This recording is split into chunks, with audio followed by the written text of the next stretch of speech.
เอ้เย่เย่ปาติโท3 ล้อไปน้ำแน่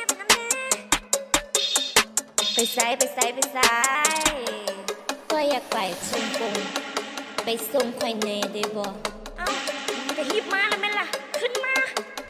3 ล้อคอยในขี่รถ3 ล้อ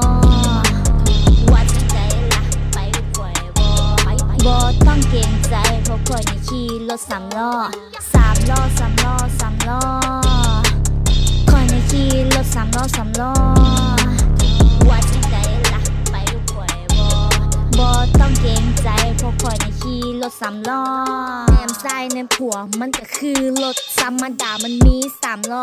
ที่มีไปตามสาธารณะสิ่งที่มันเฮ็ดได้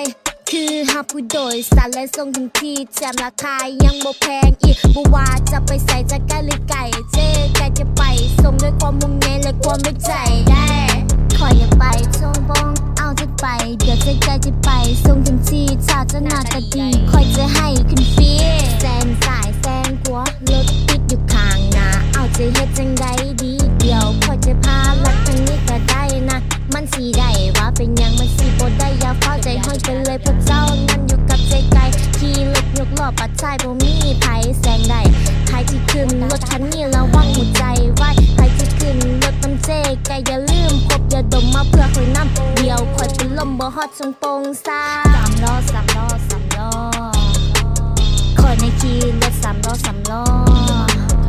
ว่าจังใดล่ะไปกับข่อยบ่ต้องเกรงใจเพราะข่อยในขี่รถ3 ล้อคอยในขี่รถ3 ล้อว่าจังใดล่ะไปกับข่อยบ่ต้องเกรงใจเพราะข่อยในขี่รถ3 ล้อ